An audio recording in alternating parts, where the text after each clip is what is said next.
Magandang araw mga boss idol. Halina talakayan natin ngayon ang balitang kahit man nga 39 years old na si LeBron James, ganito pa rin siya maglaro.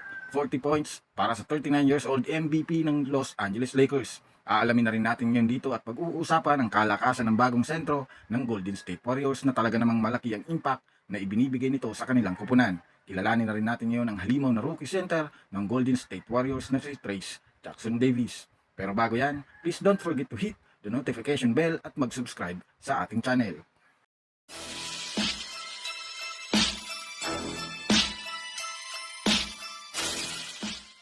Unahin natin ngayon mga boss idol at tara na't kilalanin natin si Trayce Jackson Davis. Lingid nga sa kaalaman ng lahat dahil nga sa pagkapanalo ngayong araw ng Golden State Warriors kontra sa Portland Trail Blazers ay may hawak na nga sila ngayong 5-game winning streak at nasa winning column na nga sila ngayong papasok ng bagong taon.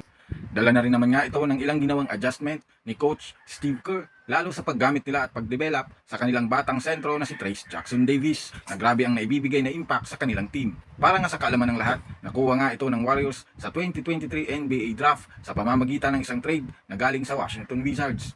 Ayon pa nga sa naging pahayag nito noon ay pagsisisihan nga daw ng Wizards bakit siya pinakawalan, and guess what, mukhang nagkakatotoo na nga ang sinabi nito.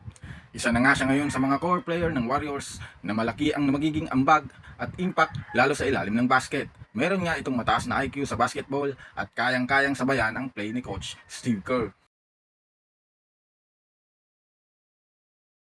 Sa kabilang dako naman mga boss idol tungkol sa kung gaano kalakas ang 39 years old na si LeBron James. Lingid nga sa kaalaman ng nakararami, may hawak na nga ngayong 4-game lose streak ang Lakers at mismong si LeBron na nga ang gumawa ng paraan at nagsuggest sa coaching staff na baguhin ang starting 5 nila. Alam nga nito na lugi ang kanilang lineup dahil sa batang Oklahoma City Thunder ang kanilang makakalaban at dahil dyan, binangko na nga nila si D'Angelo Russell at pinalitan ni Jared Vanderbilt na talaga namang masasabi nating epektibo.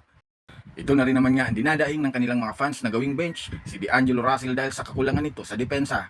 Pero syempre hindi rin naman niya mananalo at magiging epektibo ang kanilang rotation ngayon kung wala ang isang LeBron James.